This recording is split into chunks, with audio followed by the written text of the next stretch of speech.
ମୁଁ ଆପଣ ସେ ପ୍ରିୟ ସୌମ୍ୟ ଆପଣ କୁନି ଭାଇଟିଏ ଆଉ ଆଜି କିଛି କହିବାକୁ ଚାହୁଁଥିଲି ମାନେ କେଡ଼େ ବିଚିତ୍ର ଏ ବିଶ୍ୱ,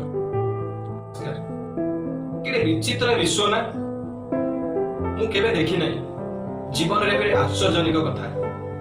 ବର୍ତ୍ତମାନ ବାୟୁମଣ୍ଡଳ ପୁରା ବିଶୁଦ୍ଧ କିନ୍ତୁ ମାସ୍କ ପିନ୍ଧିବାଟି ବାଧ୍ୟତାମୂଳକ। ରାସ୍ତା ପୁରା ଖାଲି ଅଛି କିନ୍ତୁ ଲଙ୍ଗ ଡ୍ରାଇଭରେ ଯିବାଟି ଅସମ୍ଭବ।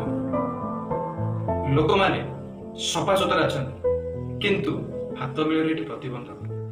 ସାଙ୍ଗମାନଙ୍କ ପାଖରେ ସମୟ ବି ଅଛି କିନ୍ତୁ ସେମାନେ ଏବେ ଏକାଠି ହୋଇପାରିବେ ନାହିଁ।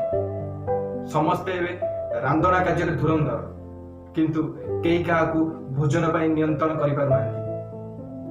ପ୍ରତ୍ୟେକ ସୋମବାର ଦିନ ଉଦୟ ଚାହୁଁଛି ଅଫିସ ଯିବା ପାଇଁ କିନ୍ତୁ ୱିକେଣ୍ଡ ଶେଷ ହେବା ପରି ମନେ ହେଉନାହିଁ। ଅନେକ ପାଖରେ ଟଙ୍କା ଅଛି କିନ୍ତୁ ଏହାକୁ ଖର୍ଚ୍ଚ କରିବାର କୌଣସି ବାଟ ନାହିଁ। ଅନେକ ପାଖରେ ଟଙ୍କା ବି ନାହିଁ କିନ୍ତୁ ତାକୁ ଉପାର୍ଜନ କରିବାର ବି କୌଣସି ଉପାୟ ହିଁ ନାହିଁ।